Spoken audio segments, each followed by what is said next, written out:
Great British Sewing Bee is back, and I have thoughts. I'm Claire, I have been sewing for 4 years, and I'm about to spill all of my hot takes on episode 1 of the new series of the Great British Sewing Bee. But before we get into the sewing, we have to talk about the elephant in the room, which is the level of puns in this series. Love the fact that this show brings the comedy elements right, but honestly, what is this? Producers, I'm begging you, tone it down. Every time Esme is made to do something like this, a punk fairy dies.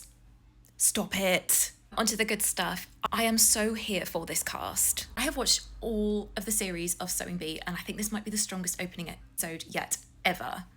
Any of them could take the title, and I wouldn't be surprised. First up was the pattern challenge, which was to sew a tie front blouse.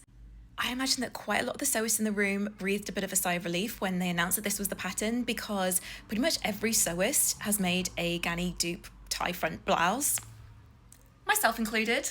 But can we just pour one out, please, for poor Safi? She picked a admittedly beautiful drapey fabric for this challenge and learnt the hard way that it was the wrong type of fabric. I hope we see a lot more of her though, because look at her style. This girl is so stylish, and look, she's screen prints. Next was the transformation challenge, which was making a distinctive garment out of a circle skirt. If you followed me for a while, you know that I do quite a bit of upcycling, but I have to say, if I had to do this challenge with the limited time that they have and without patterns, I think I'd probably have a panic attack. I get just 90 minutes to produce something. I did cackle when John, I think it is, said that he'd brought one good upcycling idea to the show and he used it in episode 1. The judges were quite harsh on poor Jess this week. Bit of a nightmare in the first round where she accidentally burned a hole in her top. And this was her make, which looked stunning, and they put her in last place. What's that about? Fortunately, at the end of the pattern challenge, Glendora missed the judging, and she missed the second day as well, so hopefully she'll be back next week with a full recovery. Next measure challenge was making a garment with pleats. And this challenge brought out